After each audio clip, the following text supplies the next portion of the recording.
viene por el oír y oír una palabra de Dios. ¿Estamos de acuerdo en eso? Si estamos de acuerdo con eso, estamos todos bien por lo menos. Ahora, no sé si este sermón va a traer muchos amenes.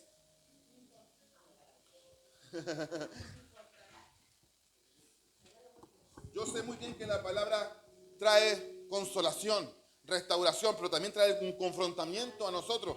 No para condenarnos, sino para ayudarnos y alentarnos a ser mejores, ¿o no? Me imagino que el que entrena, bueno, yo jugué de fútbol mucho rato, pero el que entrena se prepara para el fin de semana o cuando tenga que presentarse para, para no dar vergüenza o para ganar al otro equipo contrario. Como el Colo siempre le gana a la U, está bueno. Tengo que estar aquí, tengo que estar ausente. Tengo ahí la espinita aquí. Pero hoy quiero compartir con ustedes una palabra que de verdad es uno de los libros que más me gustan de la Biblia. Si ustedes vieran mi Biblia, lo he rayado, lo he tachado, porque considero que ese libro es extraordinario, porque este libro no está hablando sobre a una iglesia en general o a una iglesia determinada. Aquí Pablo le está hablando a una persona, a un joven pastor de una iglesia de Éfeso. Y le está hablando porque él ya está partiendo, él ya va a partir. Y le está recomendando, exhortando a que se mantenga firme, a que guarde la palabra, a que sea fiel al texto bíblico. Entonces, por eso me gusta esta carta, porque cuando yo la empecé a leer era joven, pues ahora tengo 42 años, yo no estoy tan joven como ese tiempo. Aunque me dijeron que ayer tenía 38, si me afeito tengo 15.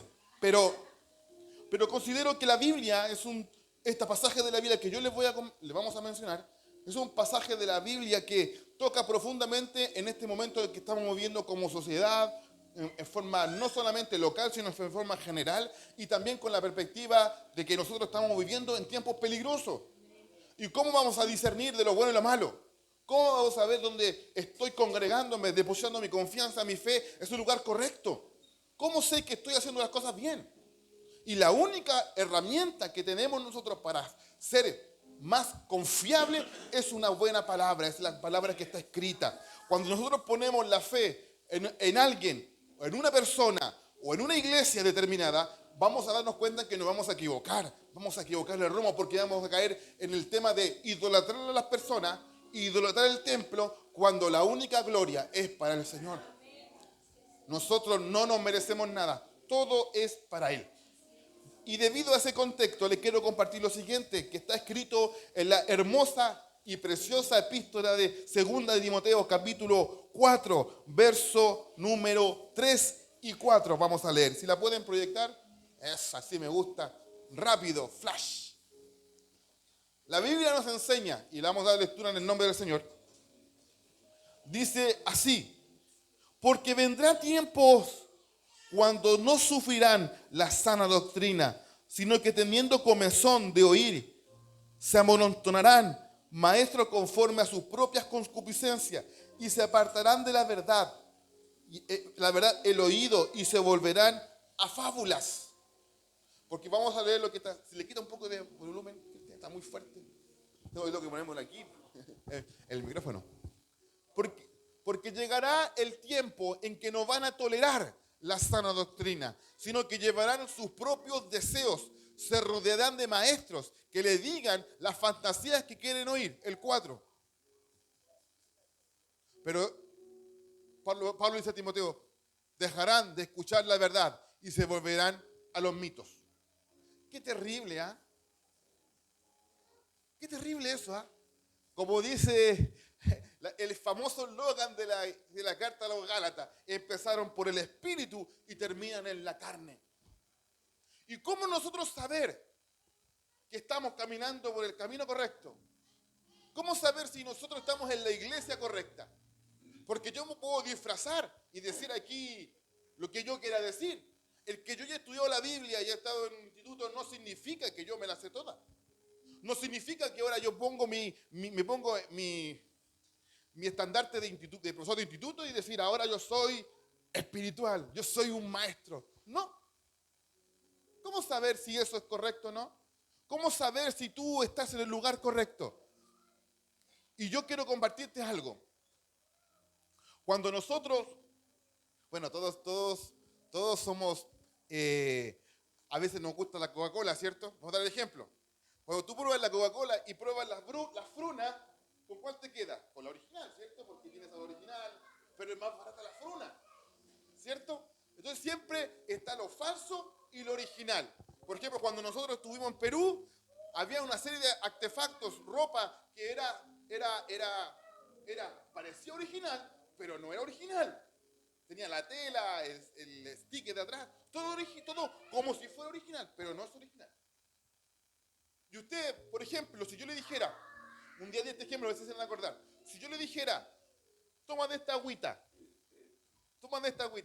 que dice 100% natural, y que tiene el 99% de agua original y normal, y le echaras un poquito, un 1% de agua del baño, ¿te la tomarías? Porque no es el sabor original. Hay un texto que la Rosana predicó cuando la primera predicación que dio, un poco de levadura leuda toda la masa. Un poquito de algo en algo puro lo contamina. Entonces, ¿cómo saber si lo que estamos haciendo es estamos en el blanco, en la voluntad de Dios, haciendo lo correcto? Y yo quiero identificar junto con ustedes 3 características en las cuales nosotros vamos a dar cuenta que estamos en el lugar correcto. Esa es la pregunta en el sermón, en los sermones cuando uno los hace y los estudia, dice la interrogante sermonaria. Es hacer una pregunta para introducir el tema. Y es lo que quiero introducir en esta mañana, es hacer una pregunta. ¿Cómo podemos hacerlo? Bueno, hay 3 características. Y no lo digo yo, lo dice la Biblia, y a través de la historia de la iglesia nos vamos a dar cuenta que estas mismas preguntas se desarrollaron en el siglo V, cuando estaban con todo el problema de la iglesia católica con la iglesia protestante. ¿Cómo podían discernir ellos de la verdadera o la falsa? ¿Saben por qué, hermano?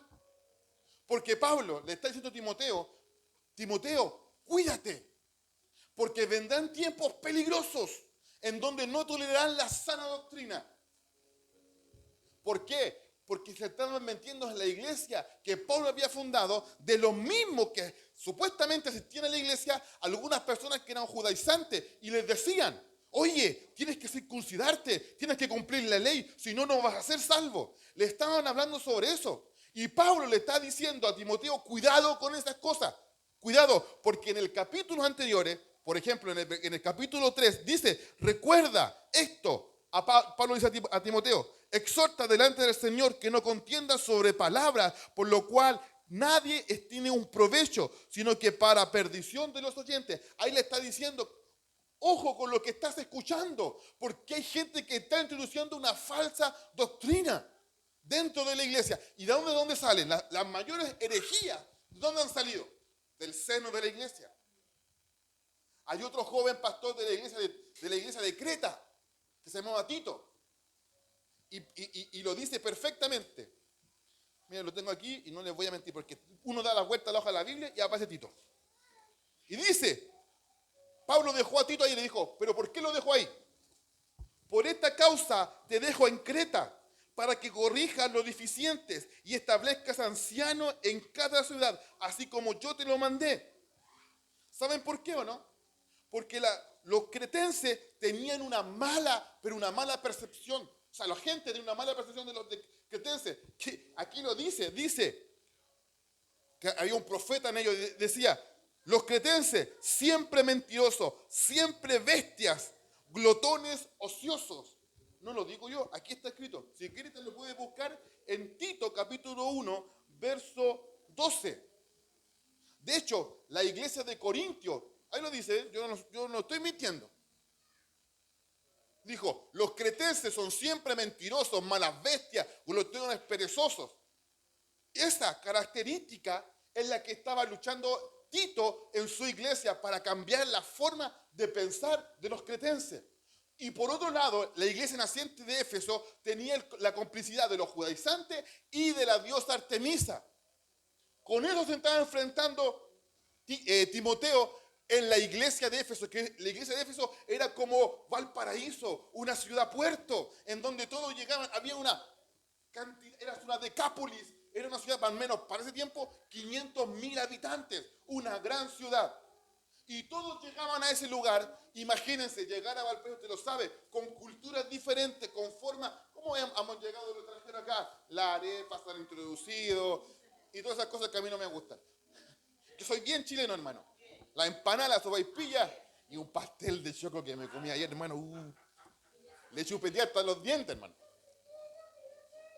Pero por eso me digo yo, se está metiendo. Y ahí estaba un joven pastor de una iglesia de Éfeso, introduciendo y peleando la buena batalla. Y Pablo le está recomendando y le dice, tú me has visto mis prisiones, has compartido conmigo en Iconio, en Iconio, has compartido mis tribulaciones, cómo has sido perseguido. Allí está, y mantente firme en lo que has creído, en lo que has visto de mí, mantente firme. Y en el capítulo 12, en los primeros versículos le dice, y tú cuando eres pastor, le dice, tú encargas gente fiel y idónea para compartir el mensaje. Le está recalcando Pablo la importancia de eso. Y entonces, la primera evidencia que podemos identificar que hay una iglesia sana y una iglesia verdadera es que se comparte el evangelio y las enseñanzas de las verdades de la Escritura. No de un mito, no de una ideología, no de una iglesia en común, sino lo que está escrito en la palabra, que en la palabra es la fuente de toda verdad. No hay otro fundamento. Si alguien dice el fundamento es lo que dice mi pastor, lo que dice mi obispo, estás errando el blanco. El fundamento lo dio Cristo. Y Cristo es la esperanza de gloria. Por lo tanto, tú tienes que identificar eso perfectamente. Si en una iglesia nos está hablando la verdad bíblica. Ahora la pregunta, ¿cómo tú vas y yo vamos a identificar si hay una verdad bíblica si no leemos lo que está escrito? Si no reflexionamos, porque Pablo le dice en esta carta de Timoteo, en el capítulo número 15, dice tres cosas, tres cualidades que a mí me llamaron la atención y lo noté en la mañana. Dice, recuerda, procura, evita. ¿Qué quiere decir eso? Observa, escucha, anota lo que ellos están diciendo y si estás de acuerdo con lo que está escrito. Porque yo te puedo decir, ¿sabes qué, hermano? Ahora la Trinidad no es Trinidad, es dualidad, porque aquí lo está escrito. Y tú vas a decir, amén, como el pastor dijo. La carencia que más tienen los cristianos en el hoy es que son analfabetos espirituales, analfabetos bíblicos. Nos quedamos con lo que el pastor dice, con lo que el líder dice, con la idea de la iglesia que dice, y no nos quedamos con el texto bíblico. Hoy tenemos la posibilidad de abrir una Biblia, hermano, en el siglo V. De hecho, vamos a ver en la Guerra Fría en Rusia, cuando no era Rusia, era la Unión Soviética. ¿Cómo llegaba la Biblia a ellos? Llegaba por párrafos, con hojas cortadas del libro de Juan, metida en los sacos de harina. ¿Cómo llegaba cuando la gente era presa y siendo cristiana, le entregaban allí para tener una porción de la Escritura? Y nosotros hoy que tenemos montones de evidencia para poder escribir o leer la Escritura, no la aprovechamos. Porque siempre es más fácil escuchar. Siempre es más fácil poner el canal de YouTube una prédica. Pero siempre, y ustedes me han escuchado decir, hay que llegar a Cristo a través de la Escritura. Porque es un Dios totalmente distinto al que se presenta en la iglesia. Y una de las verdades más profundas, y es que estamos en el camino correcto, es que cuando se predica las verdades de Dios. Si yo les preguntara, hermano, ¿cuáles son las doctrinas de la fe? Ustedes me tienen que nombrar por lo menos tres. No voy a preguntar, pero ya tenemos que saber. Cuando en una iglesia no se enseñan estas verdades bíblicas, hermanos, yo se los digo con mucho respeto, pero yo provengo de una iglesia que se les conté, de muchos años. La iglesia de Cisterna de tener ya casi 70 años, hermano. Entonces, y aún así ignoran estas verdades bíblicas. La justificación por la fe, la salvación, la resurrección, la doctrina sobre el Espíritu Santo, de la vida eterna. Esas doctrinas básicas de cómo enfrentar el pecado, de qué es la iglesia. Y eso hay una teología que se llama la eclesiología, que habla sobre qué es la iglesia. Cuando habla de la parte salvífica, habla de la salvación.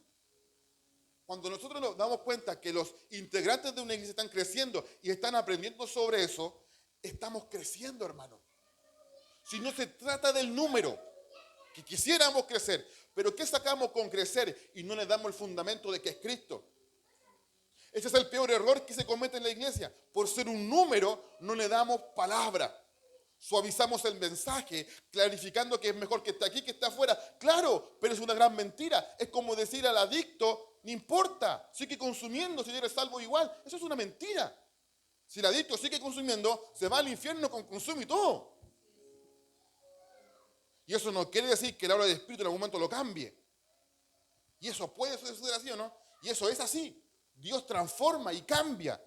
Pero las verdades bíblicas son intransables. Y la gente y el hermano, nosotros tenemos que ser los receptivos de esto. Y esa es la calidad de cada creyente.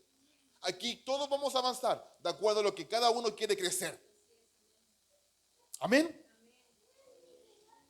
Por eso la carta a Timoteo es muy rica en eso, porque le está diciendo a Pablo, le está diciendo a Timoteo, oye, hace esto, mira lo que está pasando, mira lo que está sucediendo con la iglesia, y tú mantente firme porque llegarán tiempos peligrosos, hermano. ¿O no son así? En donde hablemos del tema secular, donde a lo malo le dicen que es bueno, y a lo bueno le están diciendo que es malo. Por lo tanto, y en la iglesia le estamos diciendo que podemos bajar la calidad espiritual y aún así ser salvo. Porque lo tomamos del texto de Romanos cuando dice, aquel que confiese con su boca que Jesús es el Señor, ese es salvo. Pero no hablamos y no le damos una enseñanza clara con respecto a eso. La salvación es un regalo que Dios nos da, ¿cierto? Y eso estamos de acuerdo. Y no depende del hombre, depende de Dios que la dio. Así de simple. Pero nosotros debemos dar fruto de que somos salvos. Porque en el libro de Éfesos dice, somos salvos por gracia. Y esto no es del hombre, sino que de Dios. Pero el hombre debe dar fruto de aquello que cree. Si no, como dice Santiago, la fe de nosotros es una fe muerta. Entonces, si tú aceptas a Cristo en tu corazón y vives de acuerdo a los parámetros que está aquí, no habla de perfección, habla de madurez, de caminar, de intentar, de pelear. Hermano, te espera la vida eterna. Pero si compramos el evangelio de hoy, que decimos, hermano, todo está bien, todo es happy, te puedes equivocar y seguir, estás equivocado, hermano. Porque aquí es un cambio, es una metanoia, un cambio de mente. Cuando apareció Juan el Bautista, le dice, arrepentíos y convertíos, es ahí donde sale esa parte metanoia. Es un cambio de sustancia. Es un cambio de curso. Si yo voy para el norte, me voy para el sur. Es un cambio. Es darle la espalda al pecado. Eso es la doctrina básicamente de la salvación. Saber que Cristo murió por otros pecados y nos espera la vida eterna. Pero no a todos. Aunque murió por todos. Pero no todos. Porque aquí los voy a meter en un conflicto. Porque los que antes conoció, a ellos también salvó y justificó. Entonces la eternidad Dios ya sabía que tú y yo íbamos a estar aquí. ¿Y quién le iba a conocer? Entonces, cuando nosotros entendemos que las verdades bíblicas se están compartiendo en una iglesia, identificamos al tiro que es una iglesia que trata de hacer lo correcto. No es perfecta. Hermano, no hay iglesia perfecta. Nosotros podemos ver las cartas de Corintios, es una iglesia llena de dones, pero una iglesia llena de perversión. De hecho, había ¿cómo se dice cuando hay una palabra común de la gente? Una palabra folclórica. Bueno, para los niños, pero los niños no van a saber. Entre sí dice, hagamos el Corintio, porque es una iglesia tan perversa, o una ciudad tan perversa, que a la relación íntima con una mujer, entre comillas, porque había de todo allá, dice, hagamos el Corinto, porque era tan perversa que le adjudicaron ese título. Y en eso estaba inmerso, corintizar. Y en ese concepto estaba la iglesia de Corintio, que abundaba en dones, pero era una iglesia que la calidad de sus miembros dictaba mucho de las enseñanzas del apóstol Pablo. Y Pablo pasó 2 años ahí enseñándole a los corintios a cómo vivir el evangelio. Cuando Pablo partió, lo que más le preocupaba a Pablo era esto. ¿Cómo iba a ser la recepción de la gente y del nuevo creyente a las verdades bíblicas? ¿Cómo se iba a enfrentar a un mundo de persecución, a un mundo de doble estándar? Hermano, la Biblia no fue escrita para nosotros. Que nosotros la recibimos por la fe, fue escrita para ese contexto, para los griegos. Y los griegos tenían dos clases de mujeres. Una era para tener hijos y la otra era para dar placer. Imagínense. Algunos dirán, ¿por qué no viví en ese tiempo? Entonces, a lo que quiero apuntar, cuando las verdades bíblicas no son enseñadas o sí son enseñadas, estate tranquilo. Absorbe, aprende, escucha, estudia. Por eso insistimos tanto en los estudios bíblicos que estamos haciendo. Vamos a hacerlo de ¿cómo se llama? De los libros históricos. Vamos a pasar de Josué hasta Esther en esos libros bíblicos, en donde usted se va a dar cuenta de que ellos y nosotros no somos tan diferentes. De hecho, yo lo dije la última vez, cuando termina el libro de los jueces, es la declaración más triste de toda la historia. Porque termina diciendo, y cada uno hacía lo que bien le parecía. Es un spoiler para que se interesen, por hermano. Entonces, qué triste eso, ¿ah? Y cada uno hacía lo que bien le parecía. ¿No es un parecido más o menos a lo que nosotros vivimos en el día de hoy con nuestras iglesias a veces? Porque somos cristianos. Y no solo hablamos sobre estas, sino en nuestras iglesias, en todo en general. Y cada uno hace bien lo que le parece. Pero cuando no estamos centrados en la verdad bíblica, eso sucede. Cuando no hay un norte, no hay una dirección, no hay un flanco correcto, no hay una buena enseñanza. Eso es lo que pasa con las iglesias. Empiezan en el espíritu y terminan en la carne. Empiezan en un avivamiento potente, como lo que sucedió en 1909 en Santiago, en Chile, cuando nació la iglesia metodista pentecostal y termina después, 100 años después, dividida en 4 o 5 bloques. Si el problema no es que el avivamiento sea malo, el avivamiento trae arrepentimiento, trae salvación, trae sanidad, hace crecer exponencialmente la iglesia, pero el problema cuando el hombre lo toca, lo pervierte todo. Otra de las características que son importantes darnos cuenta es que aquí, por lo general, todas las iglesias cristianas hacen lo mismo. Los sacramentos, ocupo una palabra católica, no se vayan a hacer que soy hereje. Los sacramentos que habla la cena y los bautismos. Nosotros celebramos la cena y celebramos los bautismos una vez al año y la cena todos los segundos mes del año, o sea, medio de los meses. Y eso mismo. Por lo tanto, dando a entender que los sacramentos son instituidos por Dios, la cena del Señor, que habla simplemente del hecho de unirnos con Cristo a través de la cena, recordando lo que es su muerte y su resurrección, esperando de Él la venida. Cuando nosotros celebramos la cena, y yo lo he dicho cuando hacemos la cena tiene la connotación importante de esto, porque cuando el pueblo judío celebraba la Pascua judía, hablaba sobre lo que había sucedido en el pueblo de Egipto. Comían carne amarga, pan sin levadura, las hierbas amargas, diciendo todo lo malo que lo pasaron en Egipto. Y cuando hacían la Pascua, recordaban ese momento. Pero cuando Cristo apareció, y nosotros vemos en el aposento alto, cuando se juntan en la última cena, el Señor le da otra connotación. Le da otro fin a lo que es la Pascua judía y la llama la cena del Señor, donde comparte el pan y el vino, anunciando su muerte y su resurrección. ¿Por qué, hermano? ¿Por qué hablo de esas dos cosas? Porque si Cristo hubiese muerto y no resucita, vana sería nuestra fe. No tiene sentido. Lo que le da fuerza al mensaje no es que Cristo fue a la cruz, sino que resucitó, como Él dijo. Entonces la cena tiene esta connotación. Y cuando la enseñamos de acuerdo a lo que está escrito, trae bendición. ¿Por qué bendición? Porque la cena los une a todos por parejo. Aquí no hay uno ni uno mayor. Todos somos parejos. Todos somos pecadores en las manos de un Dios misericordioso. Del pastor hacia abajo, todos somos iguales. Y nos unifica. Y Cristo viene a permanecer con nosotros. Porque Él lo dice, yo no beberé de esta cena y de este pan y este vino hasta que estemos con ustedes allá. Entonces, ¿qué es lo que dice el Señor? No, todavía falta que llegue la Eileen, todavía falta que llegue el Mauricio, todavía faltan muchos que lleguen. Pero cuando lo hacemos aquí, recordamos lo que un día Él hizo por nosotros. Y el bautismo tiene la indicación perfectamente de hablar de lo que el cambio de vida que se produjo en nosotros. Es el inicio. De hecho, Constantino, el emperador romano, que vivió en el año 300 y fracción, él no se quería bautizar. Él instauró la paz, la libertad con respecto al cristianismo y le hizo oficial en la iglesia, pero él no quería bautizarse porque decía, si yo me bautizo y peco, me voy al infierno. ¿Sabe lo que hizo él o no? Esperó hasta el fin de su día para bautizarse. Pero eso no es doctrinal, porque aquel que cree y es bautizado, acepta a Cristo en su corazón y vive de acuerdo a eso, se bautiza, no esperando fallar mañana, porque les paso una spoiler, todos somos pecadores. Y aún así Cristo murió por nosotros.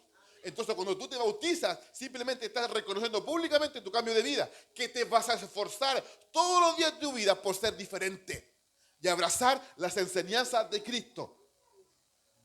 Cuando hablamos y entendemos que estos sacramentos o estas instrucciones que Dios nos dio con respecto a Él, las enseñamos en una iglesia y la iglesia lo hace partícipe de eso, la iglesia va entendiendo qué es lo que hizo Cristo con nosotros, hermano.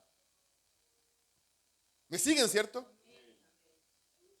Porque es bonito cuando uno conoce a Cristo. A mí me pasó. Yo con este señor 19, 20 años, uno conoce al Señor y es todo un mundo diferente. Es como un mundo paralelo al que se vivía uno. Entras en un mundo totalmente distinto y tienes que ser enseñado. Tenemos que ser enseñados. Porque yo que esté en esta posición no significa que yo me la sé toda. También tengo que tener la posición de ser enseñable también. Porque el día, hermano, que nosotros tengamos la desfachatez de poner en nuestra casa el diploma de hermano consagrado, es el inicio de tu caída, hermano. Porque el que te firme, mire que no caiga. Por lo tanto, siempre tenemos que tener esa actitud enseñable. Y el concepto cristiano que siempre arrojo a esto, no tener un concepto mayor del que tenemos. Siempre la humildad y la sencillez tienen que ir por delante de nosotros, hermano. Porque el ser humano es muy ególatra, hermano. Es muy egocentrista. Tenemos un poco de poder y nos corrompemos, hermano. ¿Y usted cree que en el ámbito cristiano no es igual? Somos líderes, hermano. Yo pasé por todo. Yo limpié los baños, estuve en protocolo, hice evangelismo en la calle, iba con los equipos al hombro a predicar a la plaza, y la Roxana con el Cristian, nos acordamos de eso. Hermano, yo hice todo eso. Pero un día fui líder. Un día fue líder de jóvenes, después fui pastor de jóvenes, y ahora soy pastor. ¿Y ustedes creen que el llamado que nosotros tenemos es el mismo que usted tiene? Es a servir. Aquel que quiere liderar, aprenda a servir primero. Es el primero que tiene que estar. Pero el concepto que abrojamos de afuera, el que es jefe, todo tiene que servirle a él. Pero por eso digo, es un mundo paralelo, es un mundo contrario, es como ser un salmón y no en contra de la corriente. Somos diferentes y la iglesia es el centro que nosotros tenemos para servir. Hermano, yo llevo 2 años liderando esta iglesia, pero llevo 20 años trabajando con jóvenes. Y el problema es ese, que cuando la gente no entiende bien el evangelio, cuando abraza equivocadamente lo que es la fe, se comete un error grave, porque hiero al que está a mi lado cuando no soy enseñado bien. ¿Sabe, hermano? Yo me he encontrado con mucha gente que dice ser cristiana y después en el transcurso de su vida guatea o se equivoca o ya no quiere compartir el evangelio o no va o baja los brazos. Es porque no le han enseñado bien de principio lo que es el verdadero evangelio. Y un árbol chueco, ¿cómo se endereza? Hermano, yo muchas veces he estado en esa posición, me he puesto al lado de alguien, lo he enyugado, pero ese hermano no se endereza hasta que se quiebra. Yo tengo en mi casa, allá en San Bernardo, me regalaron un limonero. Y yo lo planté. Y no le puse ninguna guía, lo planté. Y el árbol se enchuecó así, hermano. Le puse una guía, lo arranqué, y ahí lo estoy enderezando, pero se tiende siempre a desviar. Y dije, este es como yo. Este es como yo. Porque todos somos así, pues, hermano. Cuando no somos enseñados bien, cuando no hay una buena palabra, cuando no hay doctrina, cuando no se enseña lo que es el evangelio, crece torcido. Y ese torcido hace que la otra persona que le comparte el evangelio crezca torcido. Y eso vamos a ver muchos cristianos que de alguna manera se sienten miserables, incapaces, que no se sienten dignos, hermano. Nadie es digno. Pero si entendemos la gracia de Dios, que es la que nos hace dignos, entonces vamos a entender ya pues se trata de esforzarse, de creer, de pelear esta buena batalla de la fe, que vamos a tener conflictos, errores, pero luchemos. Dios está con nosotros. No quiero adelantarme a eso, pero la otra fase que yo digo que identificamos, que la otra característica, y siempre cuando hicimos la clase de homilética y aprendimos esto, siempre uno tiene que ir de menos a más, ¿cierto? En las divisiones. Y esta de verdad es fuerte, porque dice, se practica en forma disciplinada las enseñanzas bíblicas. No podemos tomar algo simple, lo que está escrito. Lo primero, el texto que yo primero me aprendí fue el texto que habla de cuando dice, el que robaba no robe más, sino que trabaje. Cuando dijeron a los 19 años que tenía que trabajar, fue difícil, pues, hermano. Tuve que trabajar limpiando pisos. Mi primer trabajo fue vendiendo de colero en las ferias. Vendí mis zapatos de fútbol, vendí la ropa que tenía. Fue mi primer trabajo. Después limpié los baños de unos supermercados. Y fui trabajando y me di cuenta que había que trabajar y había que esforzarse. Porque al Señor, José, te paso un dato, le gusta cuando trabajamos y nos ganamos el sudor con nuestra frente. Le gusta eso. Y que lo hacemos con alegría, a pesar de que es a pulso. Pero nos ve y nos dice, está bien, estás trabajando y te estás ganando el pan dignamente. Y esa verdad bíblica tocó mi corazón y tuve que esforzarme por hacerlo. Cuando hablamos también con el tema del pecado, de lo que se enseñorea, hermanos, luchamos todos. Todos, hermanos, cojeamos de alguien, de algo. Aquí no hay nadie perfecto, solo el Señor. Y no me estoy justificando. Somos carne porque el pecado original es el pecado que nos apartó de Dios. Pero cuando vino Cristo, eso que nos separaba nos volvió a unir. Romanos lo dice. Si el pecado entró por Adán, la gracia, la misericordia, el perdón vino a través de Cristo. Y cuando tú tienes a Cristo, tienes todo. Puedes errar, te puedes equivocar, pero te vas a poner de pie, vas a sacudirte y vas a luchar porque has entendido que no es tu pelea, es Él en ti, dándote las herramientas a través del Espíritu para que luches con esto. Y esas verdades bíblicas las tenemos que acuñar en nuestro corazón. Lo que has recibido de parte de Dios, lo que has aprendido de parte de Dios, hay que practicarlo. Porque lo dice Santiago, no solamente oidores de la palabra, sino hacedores de las mismas. Si no se trata de que sepas mucho, se trata de lo que sepas, lo practiques, lo vivas. Por eso me gusta tanto esta canción, No Puedo Callar, porque está en mis venas, está en mi interior, está en mi ser. Y es el Espíritu. Y ahora voy a esto, que nos capacita para hacer lo correcto. Ayer veía con Roxana, ¿te acordáis algo cuando hablaba de que estas características deberíamos tener todos? Po? Los primeros en que llegan a la pega, los primeros que tenemos buen carácter con la gente, los que somos responsables, los que no somos respondones. Era una película cuando decía que a un cristiano lo pones en el estrado a decir la verdad, la va a decir. Po. ¿Por qué? Porque somos así. Yo tengo un libro que se llama ¿Por qué aún soy cristiano? Y una de las cosas que me llega hasta la mente es que los primeros cristianos que eran siendo perseguidos en Roma, perseguidos, mutilados, morían en el circo romano o algunos por Nerón le enterraban la lanza de abajo hacia arriba y les prendían fuego para alumbrar las calles de Roma. Así morían los cristianos en el primer siglo. Le dijo, espérate.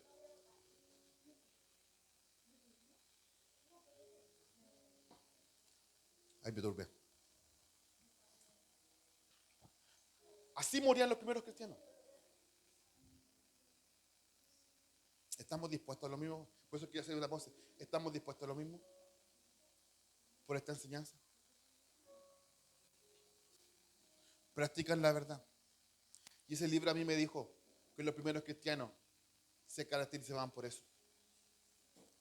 Los primeros cristianos, a pesar de la persecución, eran los que respondían primero. Eran cuando habían las matanzas o la guerra, iban al campo de batalla a recoger a los heridos, a sepultar a los muertos. Eran los primeros que iban. Ahora cuando nosotros, por ejemplo, en el año 90, cuando mi abuelo era cristiano y estaba en su esplendor mi abuelo, él me contaba que cuando tú llegabas a un trabajo y tu jefe veía que tú eras cristiano, te contrataba al tiro. Porque los cristianos en ese tiempo eran de una sola palabra. Hoy lamentablemente no somos así, ¿no? Sino, o no cristianos, no le pregunto a las cristianas. Los ponemos en el rótulo, somos cristianos. Hermano, de verdad, abro un poquito mi corazón. Yo no digo que soy pastor en mi trabajo, porque quiero que la gente vea lo que soy, y no por un título, sino vea lo que soy en forma práctica, y que me vean in situ. Este no hace esto, no hace lo otro. Y solo después se van dando cuenta, tú eres cristiano. Sí, soy cristiano. Porque practico lo que dice San Francisco de Asís. Predica en todo tiempo. Si te es muy necesario, habla.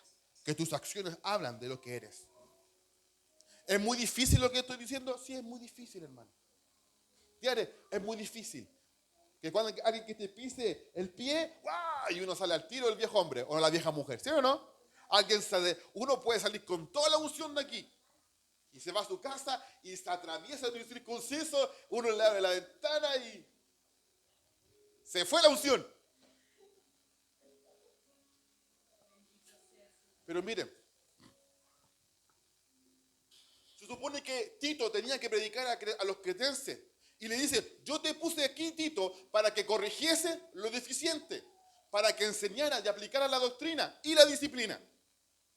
Si le fue difícil a él, ¿no nos será también difícil a nosotros?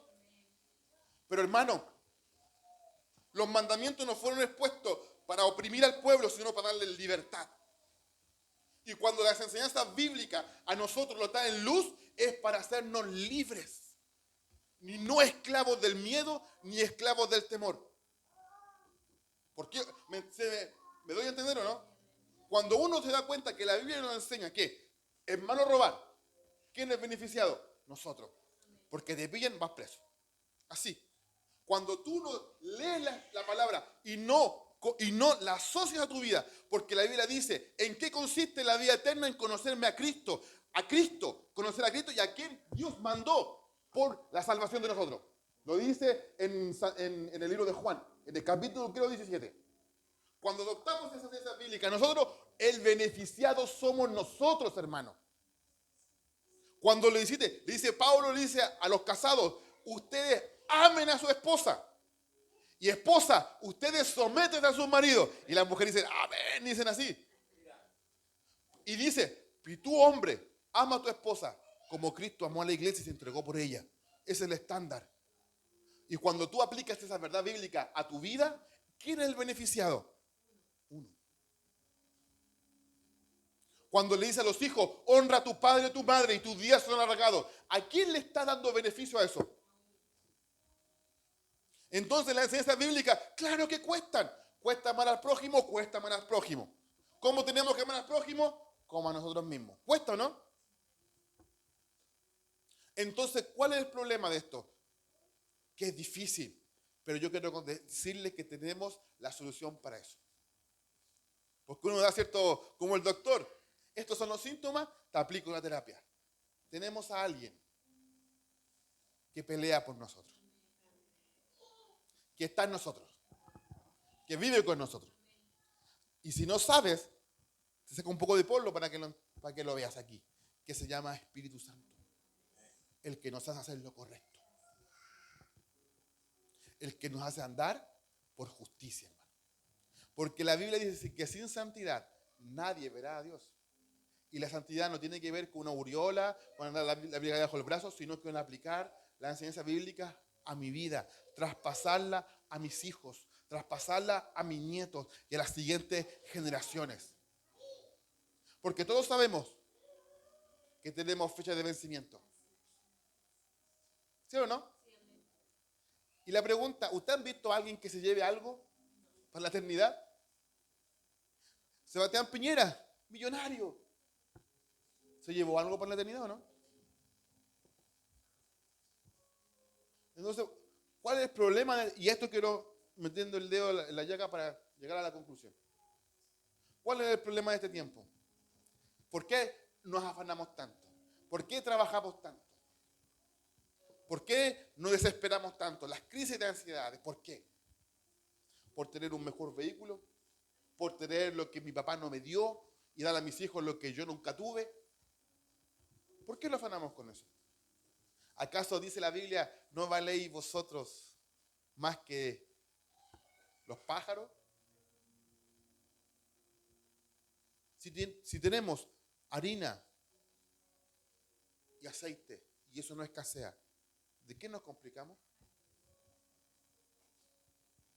Todos tenemos compromiso, pero el problema está en que todo eso hacemos un ídolo y la idolatría nos aparta de Dios. Cuando nosotros ponemos el trabajo por delante, lo material por delante, y eso no lo reflejamos con la palabra de Dios, y nos damos cuenta que lo más importante no es eso, sino aquel que nos dio el milagro de tener un trabajo, que es Dios. Lo ponemos por delante. ¿Qué hace el Señor? Si usted le da un dulce a su hija, ve que su hija tiene caries y toma un dulce en la calle o toma un dulce aquí en la iglesia, ¿qué va a hacer usted? Se lo va a quitar, ¿cierto? Porque sabe que le va a hacer daño. Para Dios, ¿qué es más importante, el trabajo o la salvación? Entonces, ¿qué va a hacer el Señor cuando lo ponen por delante?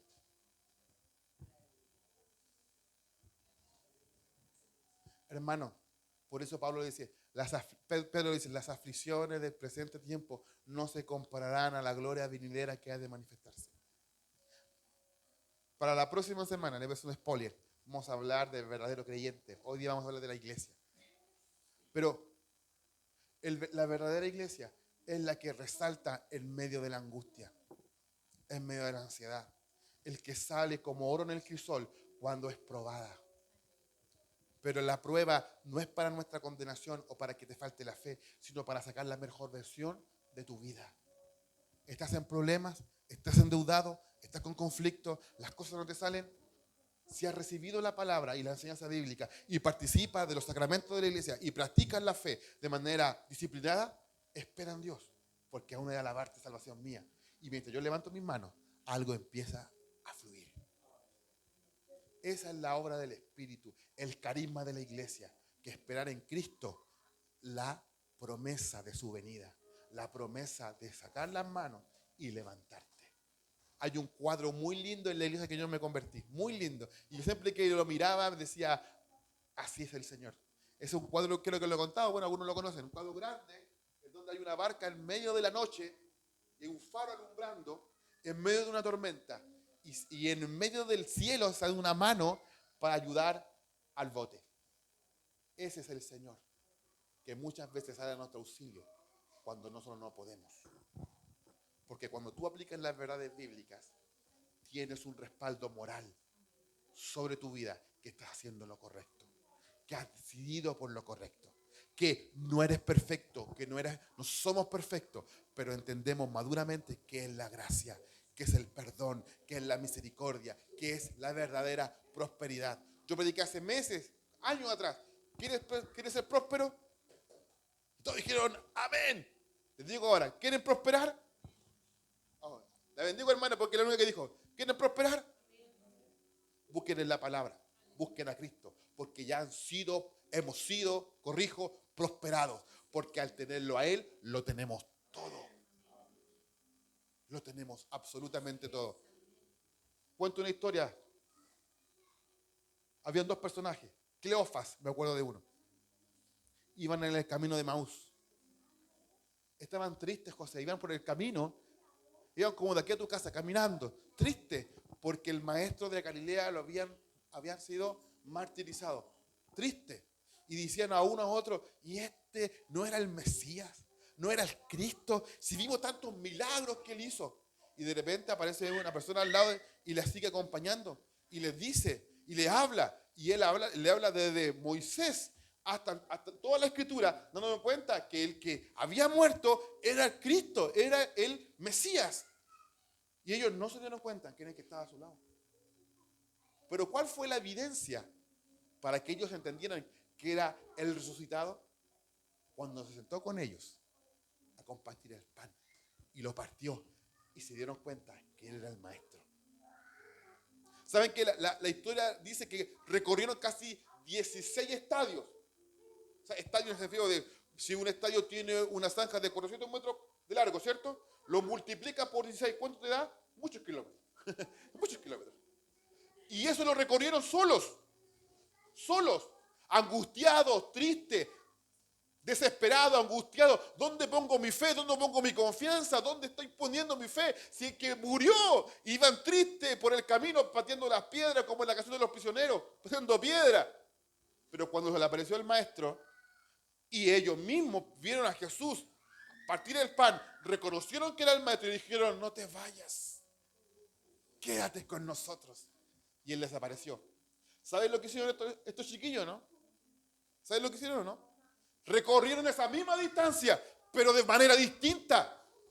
Fervorosos, contentos, alegres, felices, porque el maestro había cumplido su palabra, había resucitado. ¿Me explico para dónde voy o no? Puedes caminar una noche solo, horas solos, días, años solos, pero cuando se te aparece el resucitado, cuando se te aparece Cristo, puedes caminar a la misma distancia, pero gozoso, porque la respuesta viene de Él. Porque la verdad bíblica te enseña que Él es quien pelea por ti. Y Él está en ti, hermano. Y es por eso que la verdad bíblica tiene que transformar la vida de nosotros. ¿Por qué? Porque ya no andamos solos. Y no es una palabra cliché que diga, ay, yo no ando con Cristo, ando con el Señor. No, vive dentro de ti y te hace hacer lo correcto.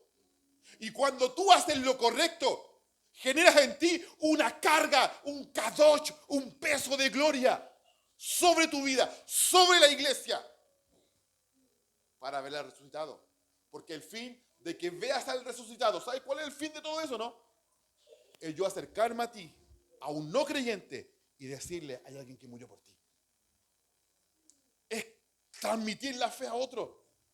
Es, si esto es tan bueno, si el evangelio te ha hecho mal, a una sola persona, ¿el evangelio te ha hecho mal? Responda. No. Entonces, ¿por qué no lo transmitimos a otro?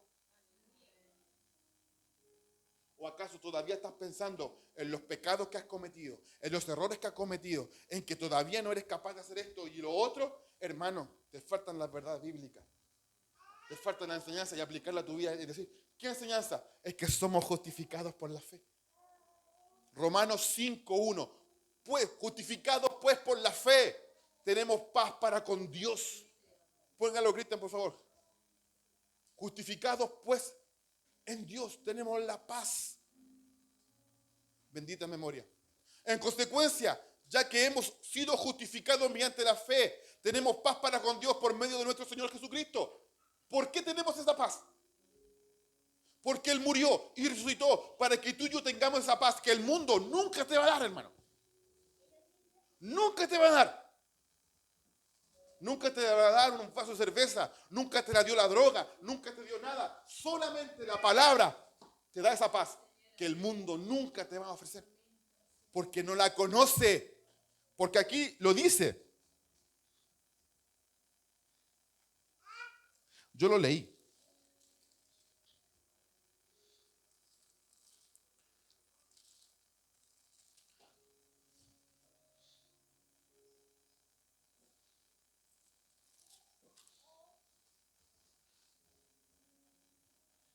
Y el fundamento de Dios está firme, teniendo este sello.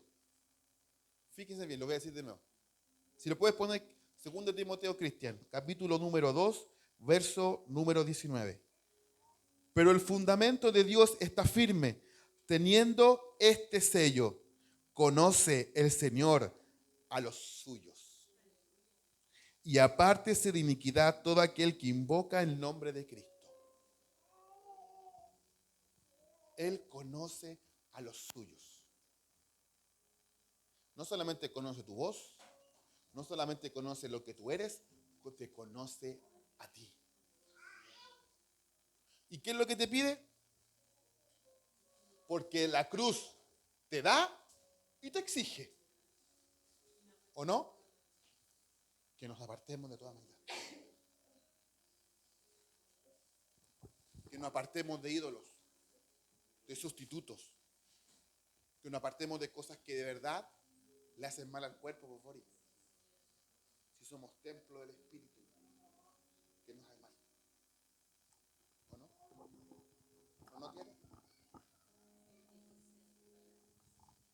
este camino, ¿vas a estar solo? Hermano, yo no voy a estar ahí. Va a estar el Espíritu. Porque si has tenido una manifestación del Espíritu sobre tu vida, es el mismo Espíritu el que te va a ayudar a surfear las olas que estás surfeando. ¿Acaso pensamos que el Espíritu es solamente para gritar, para saltar, para llorar? ¿Para que se manifieste sobre nosotros hablando en otras lenguas? No solamente es para eso. Lucas capítulo 4 lo dice, ¿para qué es el Espíritu? ¿Sabe para qué es el Espíritu, José, o no? Para ponerte a trabajar.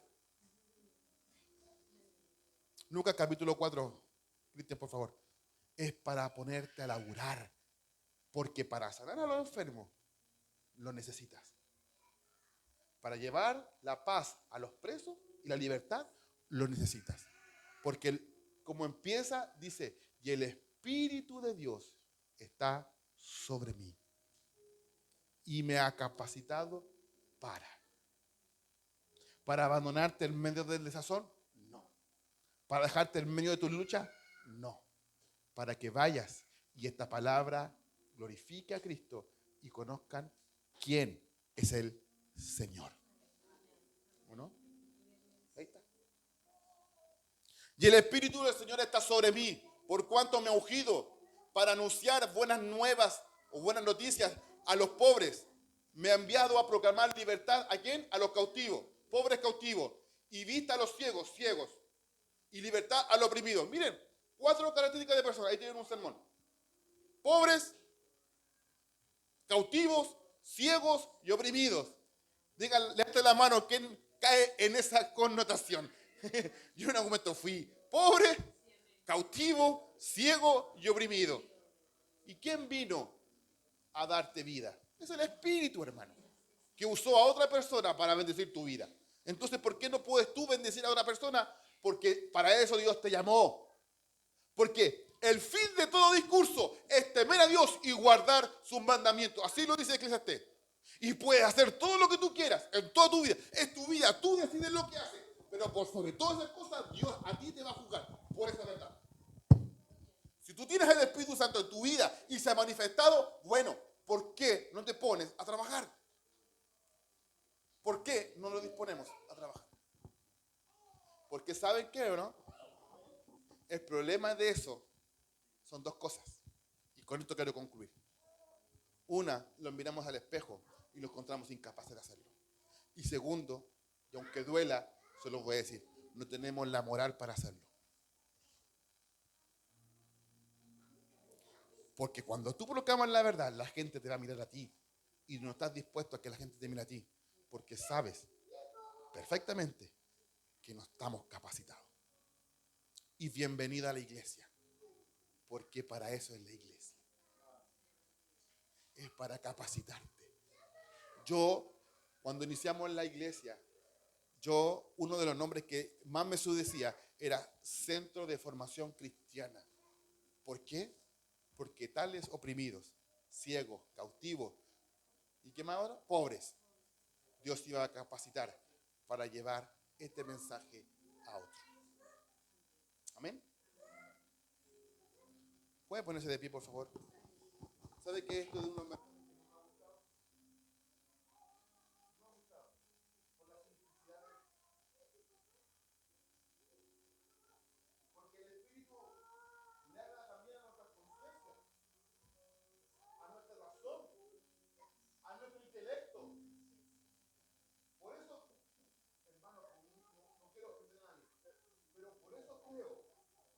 Cuando tú conoces a Cristo, es un reseteo a tu cerebro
Sometámoslos a su designio.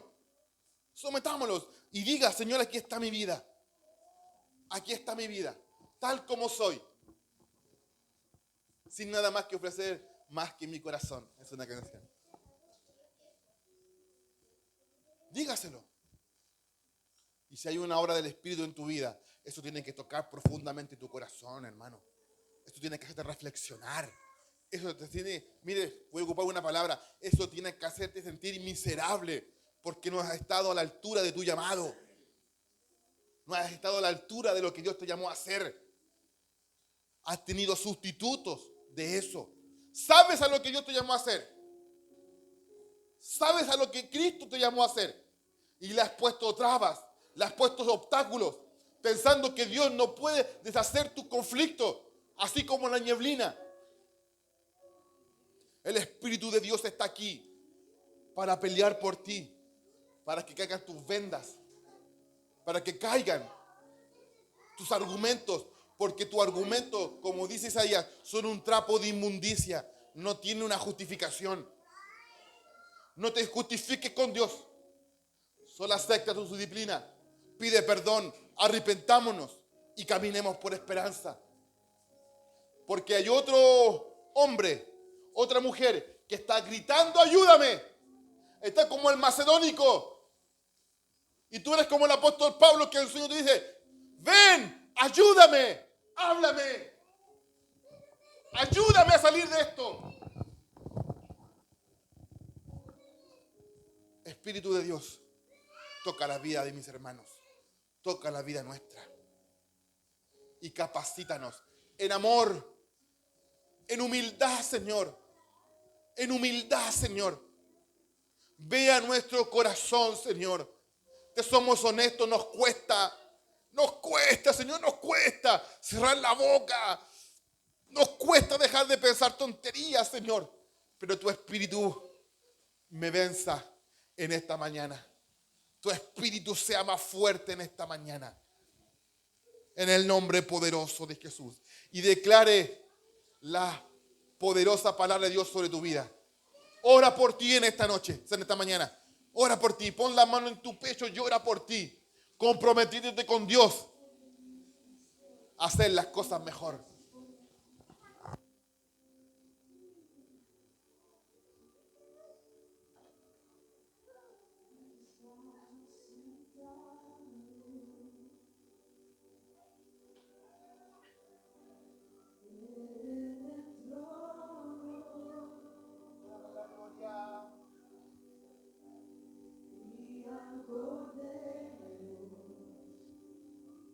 Te damos la gloria.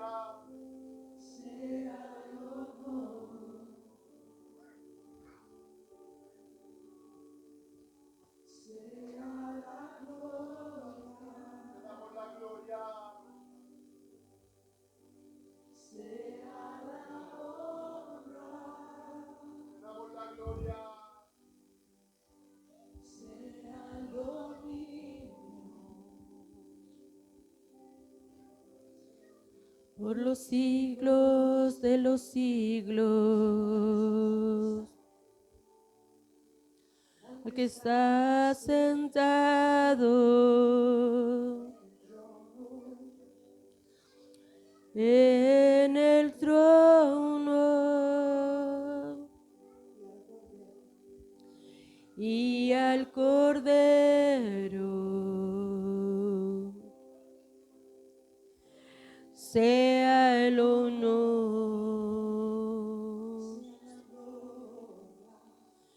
sea la gloria